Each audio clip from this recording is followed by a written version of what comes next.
In a recap of the Future Trunks saga, we start our journey in Trunks' future. It's with the appearance of Goku Black that the formerly peaceful Utopia takes a turn for the worse, there being only Trunks himself to fend off Black's attacks.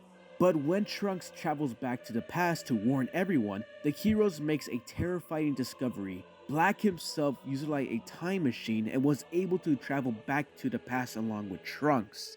For the faith of the timeline, Son Goku and Goku Black duke it out with all the force they can possibly muster, but then, as suddenly as he enters the timeline, a mysterious force, a hole in time and space, maybe, opens up and swallows Black whole, sending him back into his own future.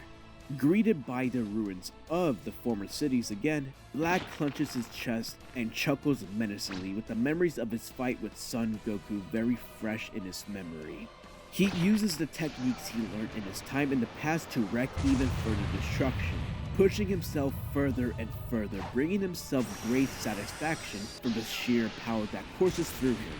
He's left hungry for more power, ruminating still on his encounter with Son Goku, wanting to learn even more of what this body can do. He understands that this is only a fraction of his true potential, but with the city around him with other ruins, there's probably nothing or nobody left for him to test his strength on. Unable to return to the past without a time machine, he remembers his very own time ring, allowing him to travel to the future freely.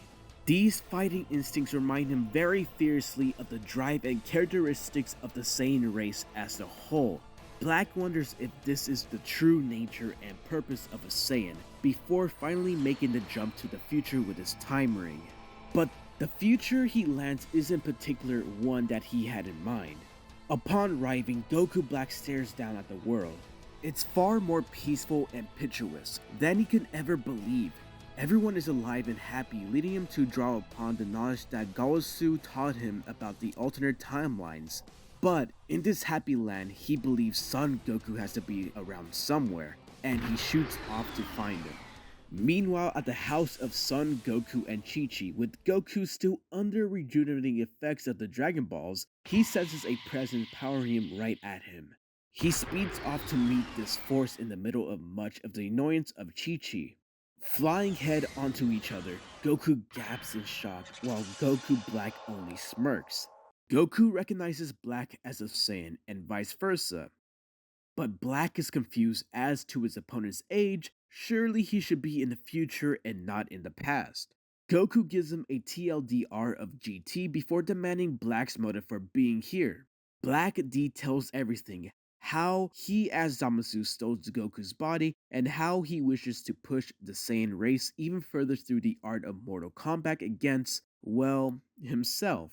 Confused but always up for a fight, Goku agrees to challenge him. Immediately, Goku Black shifts into Super Saiyan 2, forcing Goku to power up himself, and with that, the battle begins. The styles of fighting are established immediately. The little kid with the monkey tail brings the speed and Goku Black brings the power. Kid Goku zips and dances around Black for even the shallowest hint of for opening, but when Black manages to land a single hit, it hits hard, sending Goku flying. Black looks down at his struggling opponent, sending him a barrage of black power balls at him, but despite all of this, Goku still remains standing.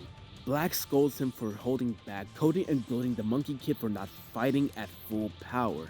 That is what Black came here for after all. Goku recognizes the force of the foe he's fighting and takes Black up on the request.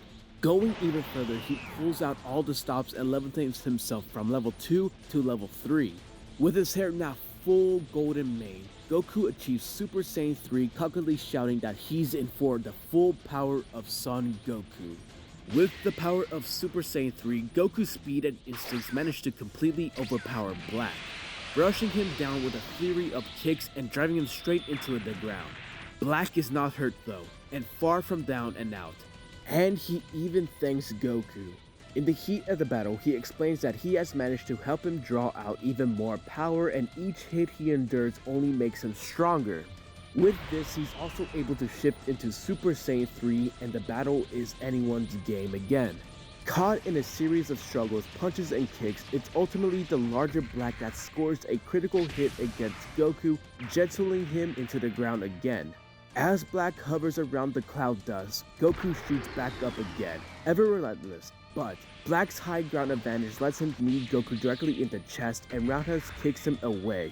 Goku recovers quickly, only for Black to haunt him even further. It seems this is the difference between an adult and child. In Super Saiyan 3, I outclassed you in speed and power. He's right. The more power the two progressively obtain, the better Black's adult body is at handling and releasing it. And he's still disappointed at the thought of Goku still holding back his power, wanting to witness the power of the gods within Goku. Confused but ultimately indifferent to this what could mean, Goku decides to show the power off in his own special way. As Goku screams from pure energy coursing through him, his very own body itself seems to shift and morph, muscles engorged and all. Black can only watch in awe and amazement, as Goku's ultimate GT transformation finally shines through.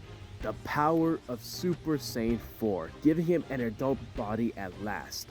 Fascinated, Black cannot wait to test out how strong this power level truly is, with Goku only replying, "You'll regret this." The speed on Goku is nothing but impressive, not even letting Goku Black land a single hit or even block. A chest punch and hammer sends Black into the earth once again, and Goku prepares for what he believes might ultimately finish off his opponent for good. Charging up with all his might, he lets off a ferocious ×10 Kamehameha. Black counters with his own beam, but the struggles in the next useless as Goku's Kamehameha cuts through Black's like it was nothing. When the dust clears, Goku is now looking down at Black, who's panting and struggling perversely. Goku observes that Black has finally reached his limit, and he would have been right if Black didn't start laughing menacingly. He praised Goku on being so strong, but reveals his own trump card. As the fight goes on, Black has been awakening the latent power letting rest with himself. As Black declares the coming battle to be the final round, the ultimate decider, he allows the latent power to finally come to a head. Feet firmly planted, eyes full of rage, Goku watches as Black reaches his final transformation and observes his head of hair to go completely pink. Goku Black has achieved Super Saiyan Rose. And on that cliffhanger, we see the two incarnations of Goku looking at each other square on. One has pushed his limits in a traditional sense to achieve entirely new heights of Super Saiyans, while the other relies on more sinister means. Who will come out on top? The power of level 4 or the power of Rose? The battle continues. And that is all for this fan manga review. Thanks for watching. We'll be bringing more awesome content like this to you guys, so please subscribe and press the bell icon. I'm your host, Bro, and I'll see you guys next time. Until then, peace!